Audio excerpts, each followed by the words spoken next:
क्या कहा इसने कि पवन भगत जी आपने जो भक्ति बोध छपवाई है उसमें पेज नंबर 61 संध्या आरती एक जगह लिखा है, नाम लिए से सब बड़े रिंचक नहीं कसूर, और गरीब दास के चरणों की मैं सिर पे डारूं धूर।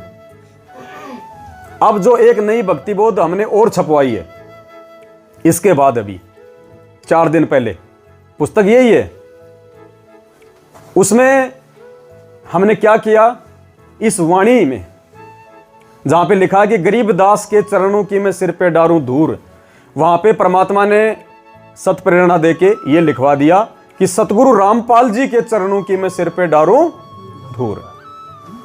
ऐसे नहीं लिखा हमने, बहुत सोच समझ के परमात्मा ने लिखवाया है। बचा बचा के चलता परमात्मा मुझदास को। यह भक्ति बोध का सरलार्थ है, यथार्थ भक्ति बोध, जिसमें गुरुजी ने तीनों समय की आरतियों का सरलार्थ कर रखा है, वाणियों का। इसमें पेज नंबर 182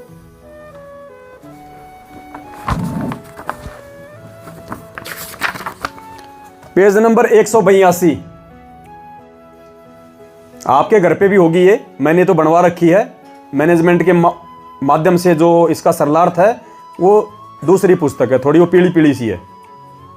तो पेज नंबर 182 पे जाके देखना, ये वाणी लिखी है परमात्मा ने, जो मैंने मार्क कर रखी है, नाम लिए से सब बड़े रिंचक नहीं कसूर, गरीब दास के चरणों की मैं सिर पे डारूं। इस वाणी का क्या सरलार्थ किया है गुरुजी ने? यह वाणी संत गरीबदास जी की अपनी नहीं है, यह किसी प्रशंसक ने बनाई है जिसने आरती के साथ साखी जोड़ी है। फिर भी हमारे लिए संत गरीबदास जी आदरणीय हैं। हम इन्हीं की अमृतवाणी से ज्ञान ग्रहण करते हैं, साधना करते हैं। संत गरीबदास जी का मानव मात्र पर विशेष उपकार है, इसलिए संत गरीबदास जी को बुलाया नहीं जा सकता। जिस महान आत्मा को परमात्मा मिले उनका नाम बोलने से भी पुण्य होता है। लेकिन आप क्या हैं? गरीबदास जी के चरणों की मैं सिर पे डारूं धूर, इस वाणी को बोलने से किन लोगों को पुण्य मिलेगा?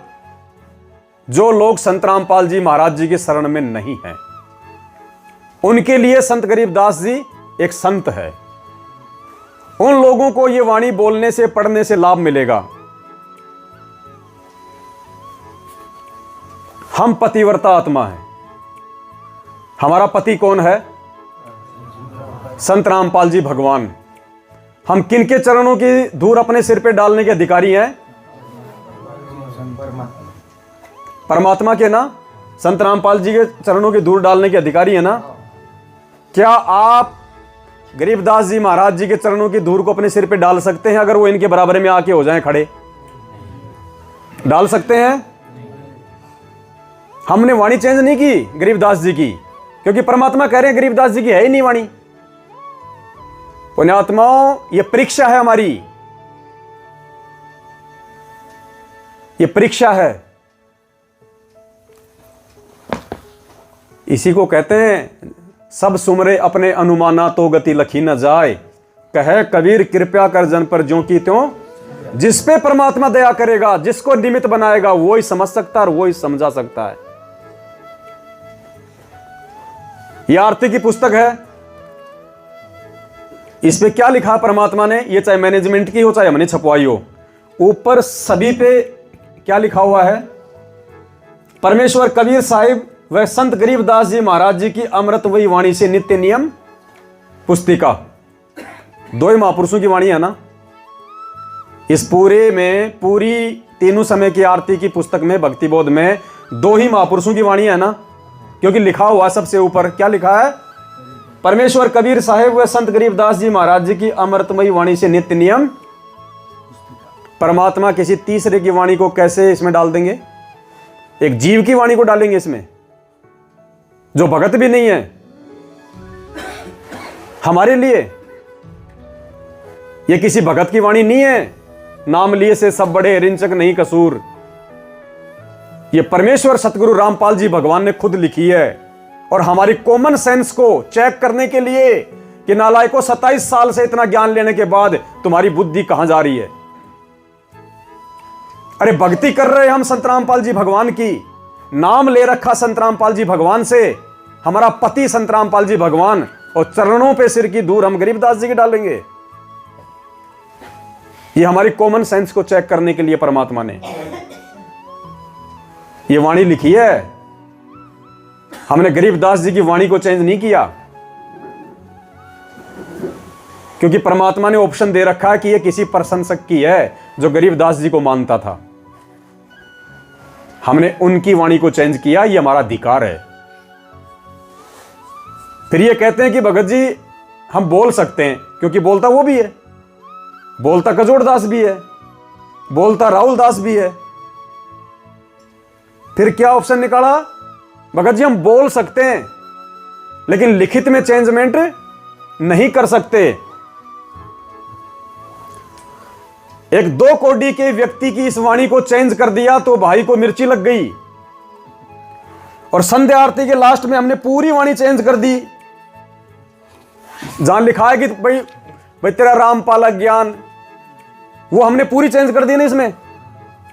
भगवान की वाणी पे उसको ऑब्जेक्शन नहीं है कि गुरु जी को काटो लेकिन किसी और को मत काटो, कोई ऑब्जेक्शन नहीं हुआ ना उसको। संध्या आरती में इसी पुस्तक में हमने 1 साल पहले लिखवा दिया था। संध्या आरती में जो लास्ट में जो चौपाई आती है ना, स्वामी रामदेवानंद जी दाता आपकी घनी सतावे बाता, तेरा रामपाल अज्ञान, सच्चाई भाई आवाज नहीं, तेरा रामपाल अज्ञान किया सतलोक का वासी। हमने उस पूरी वाणी को हटा दिया ना इसी पुस्तक में, और क्या लिखा? परमेश्वर सतगुरु रामपाल जी दाता आपकी घनी अमोलक बाता, और सब अपना नाम लेते हैं, तेरा पवन थारा पवन दास अज्ञान करना सतलोक का। इसको भी तो लिखित में चेंज किया है, पहले किया है, और 1 साल हो गई किए हुए, इस पे ऑब्जेक्शन क्यों नहीं हुआ? क्योंकि मूल कारण ये नहीं है कि आपने संत रामपाल जी के चरणों की धूल डारूं वो लिख दिया। मूल कारण ये है कि इनकी टिकट केवल साथ संगति में रह के सेवा करने की यहीं तक की थी। इनका स्टेशन आ गया था, इनको नीचे उतरना था। आप उससे ज्यादा उनको आगे नहीं लेके जा सकते, उतरना ही पड़ेगा।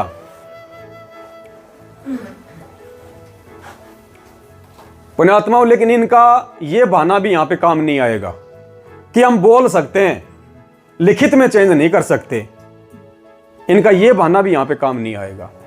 पवनदास के साथ में रह के तुम पवनदास की विद्या नहीं सीख सकते। सबसे बड़ी गलती यही करते हैं ये लोग। एक शेर का जन्म हुआ, और जन्म होते उसकी मां मर गई और उसका बाप मर गया। अब बच्चे को कौन पाले? तो ये जिम्मेदारी ले ली उसकी मौसी ने, बिल्ली ने। भाई बच्चा है, बड़ा तो करना ही पड़ेगा, शिकार उकार कैसे करना है, नहीं तो पेट कैसे भरेगा। तो मौसी ने उसको सारे दाव पे सिखाए। शेर भी हष्ट-पुष्ट हो गया, जवान हो गया, सारे दाव पे अपनी मौसी से सीख लिए। ये विचार करना, ये शेर बन के आते हैं मेरे पास में दाव पे सीखने के लिए, मान बढ़ाई के, अहंकार के, हमें कैसे संगत पैसा दे, हमें कैसे लोग आदर सम्मान दें। तो मौसी ने उसको सारे दाव पे सिखा दिए। अब एक दिन क्या हुआ कि शेर को लग रही भूख। अब शेर ने देखा और तो कोई है नहीं, मौसी का ही भोजन कर ले। तो जैसे ही बिल्ली पे झपटा, बिल्ली तुरंत पास में पेड़ था उस पे छलांग मार के चढ़ गई। शेर बोला, अरे मौसी। बोले, हाँ बेटा। बोले, तूने ये वाला दाव तो मेरे को सिखाया नहीं, पेड़ पे चढ़ने वाला। बोला, बेटा अगर तुझे ये सिखा देती तो आज मैं तेरे मुंह में होती। तो ये पवनदास के पास में आके ये सोचते हैं कि हमने पवनदास की सारी विद्या सीख ली, सब भक्तों को जान गए, पहचान गए, कहां कहां साथ संगति होती है, पवनदास क्या करता है, क्या खाता है, क्या पीता है, कैसे रहता है, क्या बोलता है। भाई मुख्य दाव जो मुझे मेरे परमपिता परमेश्वर ने दे रखा ना, वो तुम जिंदगी में नहीं सीख पाओगे। अगर वो दाव अगर भगवान अगर तुम्हारे को सिखा देता तो पवनदास को कौन पूछता? यहां पे कौन पूछता पवनदास को?